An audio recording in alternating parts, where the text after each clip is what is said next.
இது சென்னையில் இருக்கிற பெருமாள் கோயிலுங்க. அம்ஜிக்கரை என்ற ஊரில் இருக்குங்க இந்த கோயில்.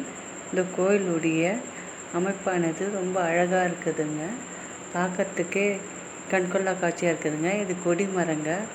ஒரு கோவிலில் போனதுமே பெருமாள் கோயிலில் ஆகட்டும், எந்த கோயிலாக இருந்தாலும் கொடிமரத்தை தரிசனம் செய்தால் அவ்வளோ நல்லதுங்க. கொடிமரம் என்பது அவ்வளோ ஒரு விசேஷமானதுங்க. இப்போ நம்ம கோயிலில் போய் கும்பிட்டுட்டு கோயிலில் வலம் வரும்போது பெருமாள் கோயிலில் மெயினாக வலம் வரும்போது இந்த கொடிமரத்தில் விழுந்து கும்பிட்டா அவ்வளோ நல்லதுங்க. கொடிமரம் என்பது அவ்வளோ நல்லதுங்க. இங்கே இந்த பெருமாள் கோயிலுடைய சிம்பல்ன்றது நாமம் தானே பெருமாளுக்கு உகந்தது. எவ்வளோ வேலைப்பாடோடு நல்லா அழகாக செஞ்சுருக்காங்க பாருங்கள்.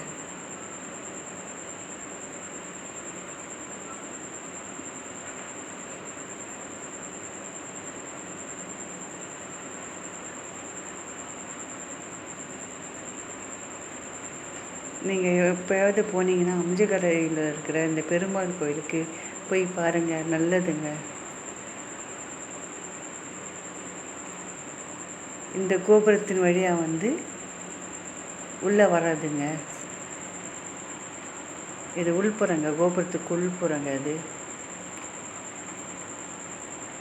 இது பார்க்க ரொம்ப அழகாக இருக்குதுங்க. இந்த வேலைப்பாடெல்லாம் பாருங்கள் எப்படி செஞ்சுருக்காங்கன்னு. இந்த கோபுரத்தினுடைய வேலைப்பாடுங்க பாருங்கள், பார்க்க கண்கொள்ளா காட்சியாக இருக்குதுங்க. எவ்வளோ நல்லா வேலைப்பாடுங்க செஞ்சுருக்காங்க பாருங்கள். கோபுர தரிசனம் என்பது கோடி புண்ணியன்பாங்க. கோபுரத்தினுடைய காளி கோபுரம்னா இன்னும் விசேஷமானதுங்க. நம்ம செஞ்ச பாவங்கள் அந்த கோபுரத்தினுள்ள நுழைஞ்சாவே எல்லா பாவங்கள் விலகுன்றது ஐதீகங்க. கோபுரம் என்பது ரொம்ப ஒரு கோயிலில் கோபுரம் தாங்க மெயின். இந்த கொடிமரமும் இன்னும் அதிகமாக நம்பப்படுறாங்க.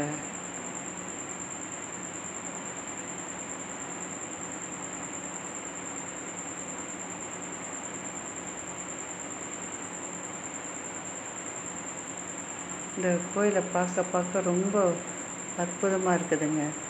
இந்த